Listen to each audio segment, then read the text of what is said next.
ನಮಸ್ಕಾರ. ಇವತ್ತು ನಾವು ನಮ್ಮ ಕೈಲಿರೋ ಈ ರೆಸ್ಕ್ಯೂಡ್ ಡಾಕ್ಯುಮೆಂಟ್ PDF ಇದೆಯಲ್ಲ, ಇದನ್ನ ನೋಡ್ಕೊಂಡು ಕನ್ನಡ ಭಾಷೆಯ ಮೂಲ, ಆಮೇಲೆ ಅದರ ಹಳೆ ಕತೆ ಅಂದ್ರೆ ಆರಂಭಿಕ ಇತಿಹಾಸದ ಬಗ್ಗೆ ಸ್ವಲ್ಪ ಆಳವಾಗಿ ಮಾತಾಡೋಣ.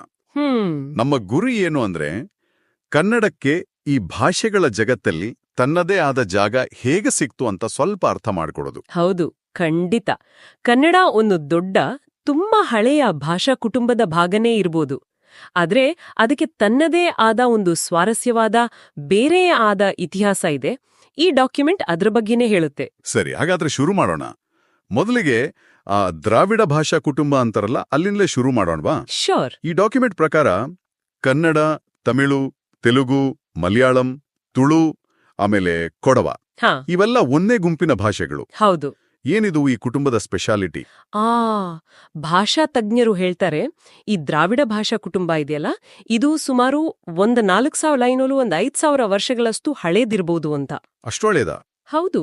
ಇದರ ಮುಖ್ಯವಾದ ವಿಶೇಷತೆ ಏನು ಅಂದ್ರೆ, ಈಗ ಹಿಂದಿ, ಮರಾಠಿ, ಬೆಂಗಾಲಿ ಭಾಷೆಗಳೆಲ್ಲ ಸಂಸ್ಕೃತ ಮೂಲದಿಂದ ಬಂದಿವೆ, ಇಂಡೋ ಆರ್ಯನ್ ಅಂತೀವಿ. ಆದ್ರೆ ದ್ರಾವಿಡ ಭಾಷೆಗಳು ಹಂಗಲ್ಲ, ಅವುಗಳ ಮೂಲ ಬೇರೆನೆ. ಈ ಡಾಕ್ಯುಮೆಂಟ್ನಲ್ಲಿ ರೂಬನ್ ಬರ್ಕಿ, ಟ್ರೆವರ್ ನೈಟ್, ಥಾಮಸ್ ಟ್ರೌಟ್ಮೆನ್ ಅಂತ ಕೆಲವು ವಿದ್ವಾಂಸರ ಹೆಸರಿದೆ. ಹೌದು, ನೋಡಿದೆ. ಅವರ ಪ್ರಕಾರ ದ್ರಾವಿಡ ಭಾಷೆಗಳು ತಮ್ಮದೇ ಆದ ರೀತಿಯಲ್ಲಿ ಹುಟ್ಟಿ ಬೆಳೆದವು. ಅಂದ್ರೆ ಕನ್ನಡ ಬರೀ ಮಾತಾಡಕ್ಕಿರೋ ಒಂದು ಟೂಲ್ ಅಲ್ಲ, ಅದೊಂದು ಸಂಸ್ಕೃತಿನೇ ಹೊತ್ಕೊಂಡ್ ಬಂದಿದೆ.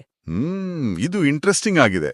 ಹಾಗಾದ್ರೆ ಈ ಎಲ್ಲಾ ದ್ರಾವಿಡ ಭಾಷೆಗಳಿಗೂ ಒಂದು ಮೂಲ ಇದ್ದಿರ್ಬೇಕಲ್ವಾ? ಖಂಡಿತ.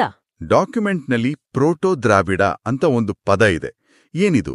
ಆ ಮೂಲ ಭಾಷೆಯಿಂದ ಕನ್ನಡ ಹೇಗೆ ಸಪರೇಟ್ ಆಯ್ತು? ಒಳ್ಳೆ ಪ್ರಶ್ನೆ. ಈ ಡಾಕ್ಯುಮೆಂಟ್ ಹೇಳೋ ಹಾಗೆ ಪ್ರೋಟೋ ದ್ರಾವಿಡ ಅನ್ನೋದು ಎಲ್ಲಾ ದ್ರಾವಿಡ ಭಾಷೆಗಳ ತಾಯಿ ಬೇರು ಇದ್ದಾಗೆ. ಓಕೆ.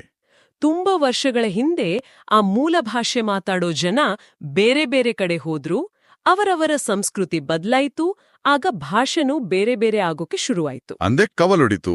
ದ್ರಾವಿಡ ಗುಂಪಿಂದ ಬೇರೆಯಾಗಿ ತನ್ನದೇ ಆದ ರೀತಿ ನೀತಿಗಳನ್ನ, ಅಂದ್ರೆ ವೈಶಿಷ್ಟ್ಯಗಳನ್ನ ಬೆಳೆಸ್ಕೊಳ್ತಾ ಬಂತು.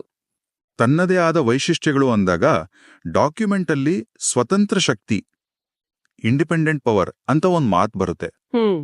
ಅಂದ್ರೆ ಏನು? ಬೇರೆ ಭಾಷೆಗಳ ಎಫೆಕ್ಟ್ ಇರ್ಲಿಲ್ವಾ? ಖಂಡಿತವಾಗ್ಲೂ ಪ್ರಭಾವ ಇದ್ದೇ ಇರುತ್ತೆ. ಭಾಷೆಗಳು ಒಂಟಿಯಾಗಿ ಬೆಳೆಯಲ್ಲ. ಆದ್ರೆ ಸ್ವತಂತ್ರ ಶಕ್ತಿ ಅಂದ್ರೆ, ಈ ಡಾಕ್ಯುಮೆಂಟ್ ಪ್ರಕಾರ ಕನ್ನಡ ತನ್ನ ಮೂಲ ದ್ರಾವಿಡ ರೂಪದ ಕೆಲವು ಮುಖ್ಯ ಅಂಶಗಳನ್ನ ಹಾಗೆ ಉಳಿಸ್ಕೊಂಡು ತನ್ನದೇ ಆದ ಗ್ರಾಮರ್, ಶಬ್ದಗಳು, ಉಚ್ಚಾರಣೆ ಇದನ್ನೆಲ್ಲ ರೂಪಿಸ್ಕೊಂತು ಅಂತ. ಉದಾಹರಣೆಗೆ ಕೆಲವು ಸ್ಪೆಸಿಫಿಕ್ ದ್ರಾವಿಡ